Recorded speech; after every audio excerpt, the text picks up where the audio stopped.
सोच का फर्क। एक बार एक पिता और उसका पुत्र जलमार्ग से कहीं यात्रा कर रहे थे और तभी अचानक दोनों रास्ता भटक गए। फिर उनकी नौका भी उन्हें ऐसी जगह ले गई जहां दो टापू आसपास थे और फिर वहां पहुंचकर उनकी नौका टूट गई।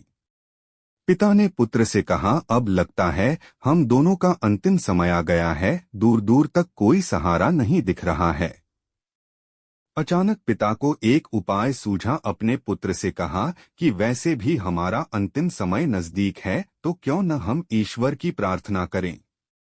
उन्होंने दोनों टापू आपस में बांट लिए, एक पर पिता और एक पर पुत्र, और दोनों अलग अलग टापू पर ईश्वर की प्रार्थना करने लगे। पुत्र ने ईश्वर से कहा, हे भगवान, इस टापू पर पेड़ पौधे उग जाएं जिसके फल फूल से हम अपनी भूख मिटा सकें।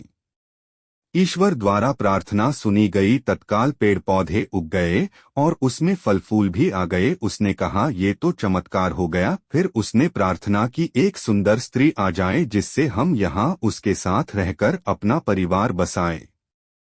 तत्काल एक सुंदर स्त्री प्रकट हो गई। अब उसने सोचा कि मेरी हर प्रार्थना सुनी जा रही है, तो क्यों न मैं ईश्वर से यहाँ से बाहर निकलने का रास्ता मांग लूं। उसने ऐसा ही किया।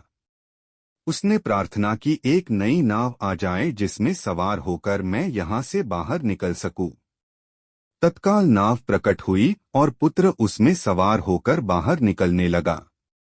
तभी एक आकाशवाणी हुई, बेटा तुम अकेले जा रहे हो, अपने पिता को साथ नहीं लोगे। पुत्र ने कहा, उनको छोड़ो, प्रार्थना तो उन्होंने भी की लेकिन आपने उनकी एक भी नहीं सुनी। शायद उनका मन पवित्र नहीं है, तो उन्हें इसका फल भोगने दो ना। आकाशवाणी ने कहा, क्या तुम्हें पता है कि तुम्हारे पिता ने क्या प्रार्थना की। पुत्र बोला, नहीं। आकाशवाणी बोली, तो सुनो, तुम्हारे पिता ने एक ही प्रार्थना की, हे भगवान, मेरा पुत्र आपसे जो भी मांगे उसे दे देना, क्योंकि मैं उसे दुख में हरगिज नहीं देख सकता, और अगर मरने की बारी आए तो मेरी मौत पहले हो। और जो कुछ तुम्हें मिल रहा है उन्हीं की प्रार्थना का परिणाम है। पुत्र बहुत शर्मिंदा हो गया। शिक्षा।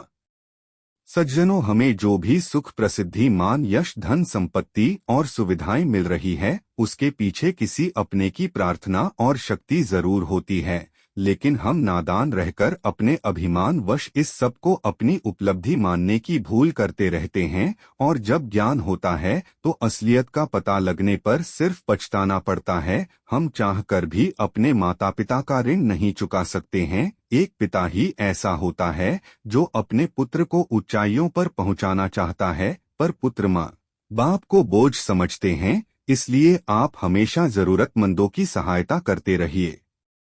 श्री सच्चिदानंद भगवान की जय।